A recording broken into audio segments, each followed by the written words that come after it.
Volkmar Meyer. Oui. Donc vous êtes un intervenant de la conférence Médias, Paix et Démocratie de Bayonne. Euh, Pensez-vous que vous avez la liberté d'expression dans l'AFP?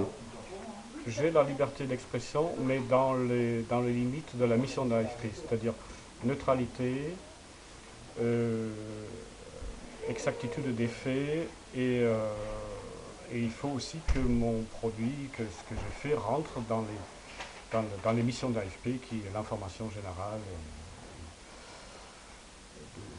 et mondiale.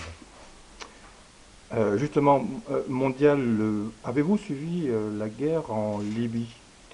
Je l'ai suivi en infographiste, c'est-à-dire j'ai sur les cartes suivi les avancées des uns et le retrait des autres, mais je n'étais pas sur le terrain comme d'autres collègues de l'AFP qui étaient reporters texte, vidéo ou photos qui ont couvert ce conflit.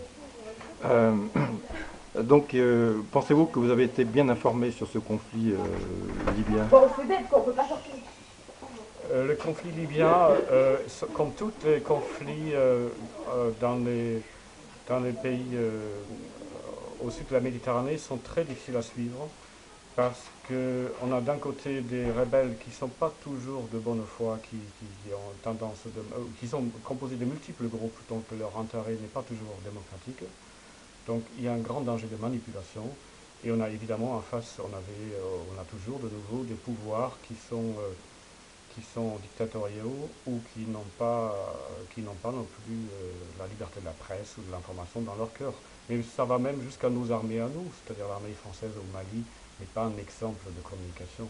Euh, Par contre, l'armée américaine, par exemple en Afghanistan, est beaucoup plus coopérative. Une culture de l'information de l'armée américaine que nous, on n'a pas, et évidemment encore moins les armées ou les rebelles dans les pays arabes qui ont des conflits actuels. Alors, vous, en tant que créateur d'opinion, que pensez-vous alors de la France qui a donc aidé les rebelles qui apparemment ne sont pas si démocratiques à aller en Libye? Donc, clairement, la France a été du côté des rebelles pas très démocratiques. Une partie des rebelles était clairement démocratique, mais ils n'ont pas, d'abord, jamais un vrai gouvernement fort et unitaire a pu reprendre la Libye, tout le terrain. Ce pays est finalement devenu une multitude de baronnies, et les démocrates, ou ceux qui étaient pour la liberté des femmes, sont vus quand même confisquer une part de leur victoire qu'ils avaient initialement peut-être. La France avait peut-être de bonnes intentions, mais peut-être pas non plus mesurer le problème que pose un renversement d'un pouvoir dictatorial si quelque chose qui met en place n'est pas aussi fort que Kadhafi avant.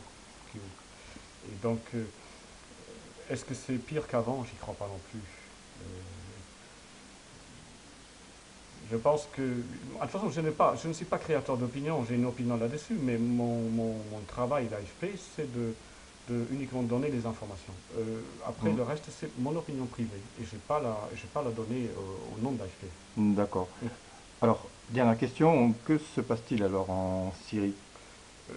On ne sait pas tout, mais on sait que c'est quand même la guerre la plus sanglante de toutes les guerres dans les pays arabes.